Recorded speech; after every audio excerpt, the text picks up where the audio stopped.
नमस्कार मित्रों, मैं डॉक्टर कृति साहित्य कृति के यूट्यूब चैनल पर आपका बहुत बहुत स्वागत कर रही हूँ। हम पढ़ रहे हैं वासुदेव रंजन जी की हिंदी व्याकरण की पुस्तक को, जिसमें पिछली कक्षा में हमने मानक या परिनिष्ठित हिंदी को और उसकी पूरी जो कह सकते हैं रूपरेखा और सब कुछ प्रकृति को किस प्रकार से मानक हिंदी है, तो उन सबको हमने पिछली कक्षा में पढ़ लिया था। और आज की इस कक्षा में अब हम प्रारंभ करेंगे अध्याय 2 के अंतर्गत ध्वनि। ध्वनि के अंतर्गत हम पढ़ेंगे सबसे पहले वर्ण का स्वरूप, हिंदी के वर्ण जिसमें स्वर और व्यंजन को, फिर अनुस्वार और अनुनासिक, पंचमाक्षर और अनुस्वार, फिर वर्णों का उच्चारण, बलाघात जिसे हम स्वराघात भी कहते हैं, फिर संगम, अनुतान, संधि जिसमें हम सामान्य नियम पढ़ेंगे संधि के, और उसके बाद हम पढ़ेंगे उच्चारण की विशेष अशुद्धियाँ और उनका निदान। तो इस प्रकार ये सभी जो बिंदु थे इसको हम कक्षाओं में लगातार एक के बाद एक हम पढ़ते चलेंगे। तो आज सबसे पहले हम देखेंगे वर्ण के स्वरूप को। पिछली कक्षा यदि आपने नहीं देखी है, जो कि मानक हिंदी से है, तो वो प्लेलिस्ट में दे रखा है मैंने, आप जा करके ज़रूर देख लें। और मानक हिंदी के साथ ही साथ उसमें अभ्यास भी है, जो कि अध्याय 1 के अंतर्गत जितने भी हमने विषय वस्तुओं को पढ़ा, वो उस अभ्यास में संपूर्ण विषय वस्तुओं को एक साथ हमने प्रश्नोत्तर में सॉल्व किया। तो आप ज़रूर उन सबको भी पढ़ लें, बहुत महत्वपूर्ण प्रश्न है वहाँ। तो ध्वनि को पढ़ने के लिए सबसे पहले हम पढ़ेंगे आज वर्ण को। तो देखिए, ध्वनि को तो आप सभी जानते ही हैं। ध्वनि की जो आधारशिला है वो शब्दों पर, जिस प्रकार से ध्वनि जो है शब्दों की आधारशिला ही होती है, क्योंकि जो शब्द होते हैं बिना ध्वनि के कोई शब्द इस प्रकार से हम इसका नहीं बोल सकते, क्योंकि ध्वनि ही स्वर व्यंजन इन सब का कह सकते हैं कि एक प्रकार से निर्माण करती है। एक प्रकार से ध्वनि ही इसकी आधारशिला होती है शब्दों की, जिसके बिना शब्द की कल्पना नहीं की जा सकती है। जैसे अ, आ, छोटी ई, बड़ी ई, है ना।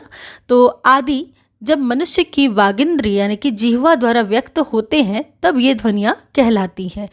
यानी कि जब मनुष्य की जिह्वा द्वारा इस प्रकार से व्यक्त किए जाते हैं, जैसे अ, आ, ई, है ना। तो इस प्रकार जो भी अंतर होता है ध्वनियों में, यही निर्धारित करते हैं कि स्वर है, व्यंजन है या क्या है, ध्वनियाँ किस प्रकार की हैं, ह्रस्व है, दीर्घ है। तो इस प्रकार संपूर्ण रूप से जो शब्द जो होते हैं, वर्ण जो होते हैं, वो ध्वनियों पर ही आधारित होते हैं। आप सभी जानते हैं कि वर्णों से ही शब्दों का निर्माण होता है, और वर्णों की जो कह सकते हैं कि मूल जो इकाई है वो क्या है, हमारी ध्वनि। सबसे छोटी इकाई है हमारी ध्वनि।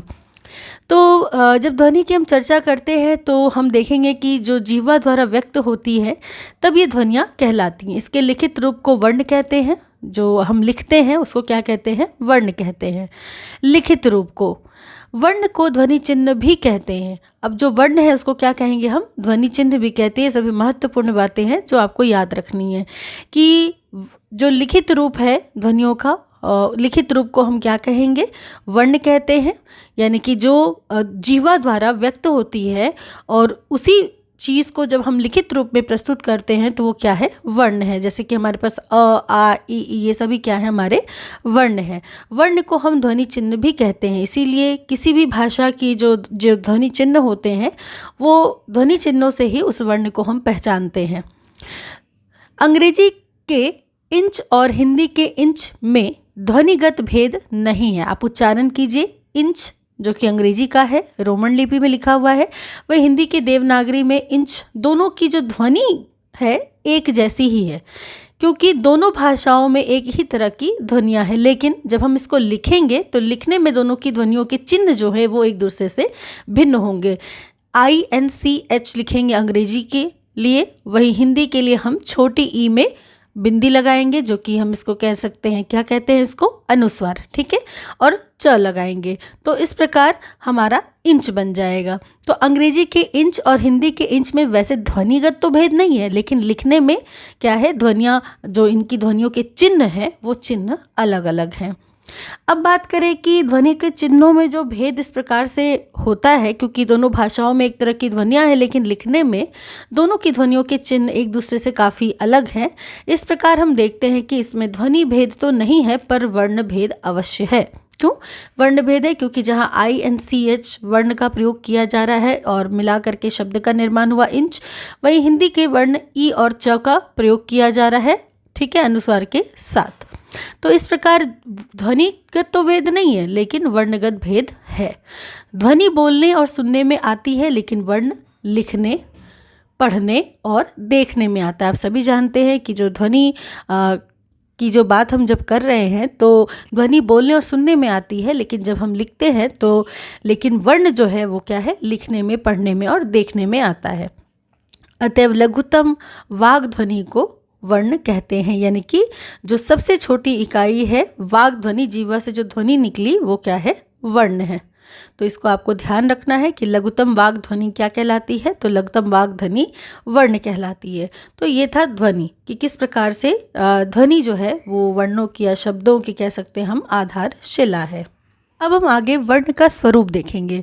वर्ण के स्वरूप में हम देखेंगे कि वर्ण उस मूल ध्वनि को कहते हैं जिसका खंड ना हो, यानी कि वर्ण किसे कहते हैं, उस मूल ध्वनि को कहते हैं जिसका खंड नहीं किया जा सकता है, वो है वर्ण। जैसे अ, ई, यहाँ पे देखिए व लिखा है, लेकिन व के नीचे क्या है, हलंत होगा। वही च के नीचे हलंत होगा, क के नीचे हलंत होगा। इस प्रकार क्या है कि वर्ण उस मूल ध्वनि को कहते हैं जिसका खंड ना हो सके। अगर हम इसको केवल व लिखेंगे बिना हलंत के तो इसमें व जोड़ अ आ जाएगा, यानी कि व हलंत जोड़ अ इजकल टू व, यानी कि ये जो व्यंजन है, व्यंजन को पूरा करने में स्वर की सहायता लिखती है। तो इस प्रकार व के नीचे जब हलंत आ जाएगा तो ये बिना स्वर के है, यानी कि इसका खंड अब नहीं किया जा सकता। जैसे अ का खंड नहीं किया जा सकता, ई का खंड नहीं किया जा सकता, वैसे व के नीचे हलंत लगेगा तो इसका भी खंड नहीं किया जा सकता। लेकिन अगर बिना हलंत के हम व लिखेंगे तो इसका खंड किया जा सकेगा। कैसे, व हलंत जोड़ अ इजकल टू व इत्यादि। वहीं देखिए पानी शब्द की दो ध्वनियाँ हैं, पा और नी। इसके भी चार खंड हैं, जैसे प हलंत जोड़ आ, क्या हुआ, पा। वही न हलंत जोड़ ई हुआ नी। इस प्रकार क्या बन गया, पानी। इसके बाद इन चार ध्वनियों के टुकड़े अब नहीं किए जा सकते, इसलिए ये मूल ध्वनियाँ वर्ण या अक्षर कहलाती हैं। तो अब आप ये देख सकते हैं कि ये जो पानी का इस प्रकार से हम पानी को इस प्रकार से हमने वर्णों को तोड़ा है, तो इसके बाद चार ध्वनियों के टुकड़े हो गए। अब इसके टुकड़े और नहीं किए जा सकते, इसलिए ये मूल ध्वनियाँ क्या कहलाई, वर्ण या अक्षर कहलाए। संक्षेप में बात करें तो वर्ण वह छोटी से छोटी ध्वनि है जो कान का विषय है। ठीक है, वर्ण क्या है, वह छोटी सी छोटी ध्वनि को कहते हैं वर्ण, जो कान का विषय है और जिसके टुकड़े नहीं किए जा सकते हैं। वर्ण हमारी उच्चरित भाषा या वाणी की सबसे छोटी इकाई है। ये बहुत महत्वपूर्ण बात है कि वर्ण क्या है, उच्चरित भाषा या वाणी की, किसी भी भाषा या वाणी की सबसे छोटी इकाई जो होती है वो क्या होती है, वर्ण होती है। जैसे क है, अ है ना। इन्हीं इकाइयों को मिलाकर शब्द समूह और वाक्यों की रचना होती है। तो वर्ण से मिलाकर के शब्द और शब्द से मिला के वाक्य बनते हैं।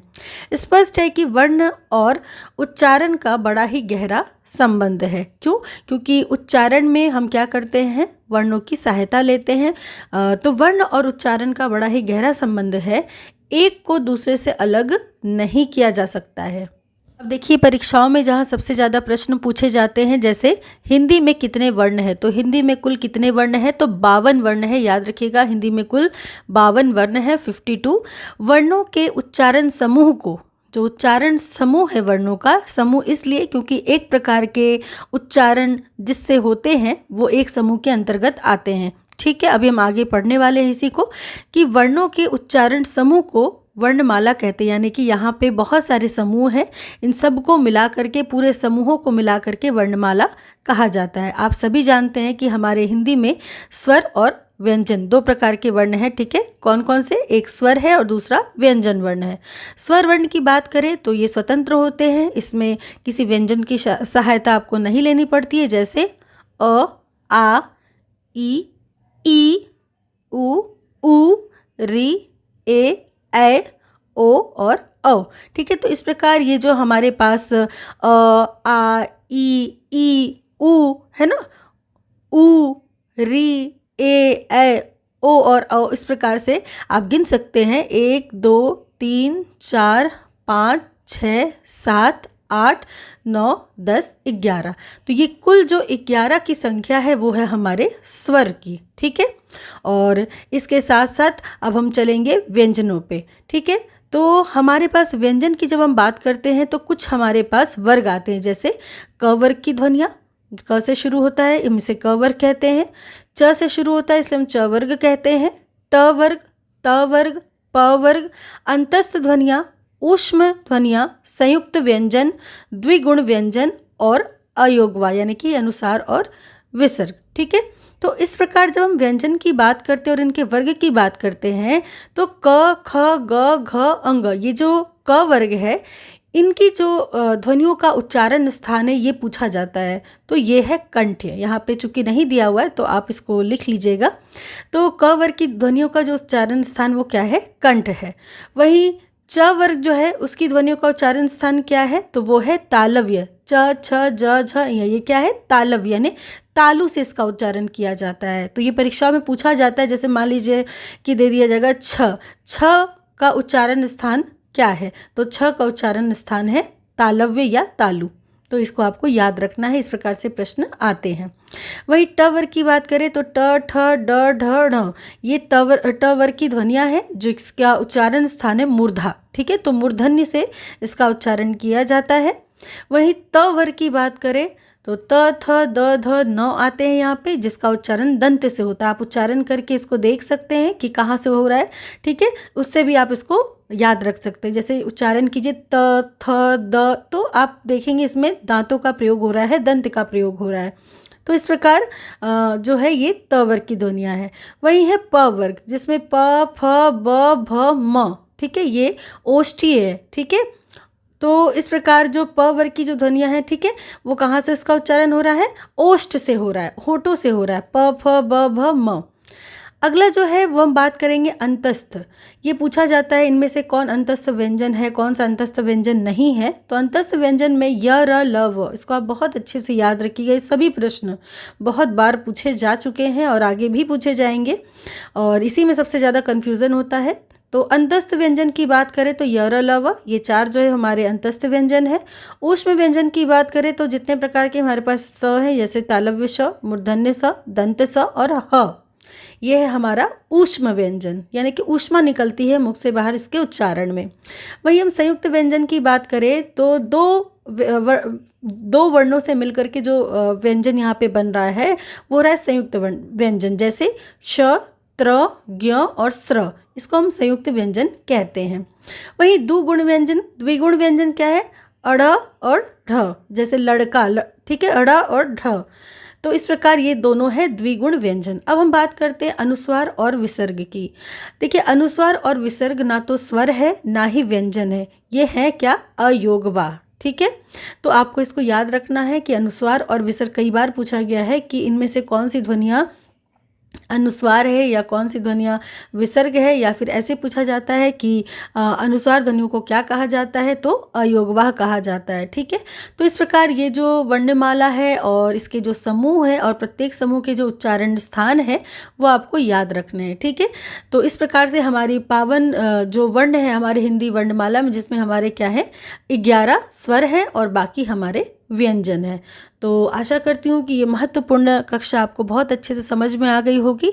अब अगली कक्षा में हम स्वर और व्यंजन वर्णों को अलग से पढ़ेंगे।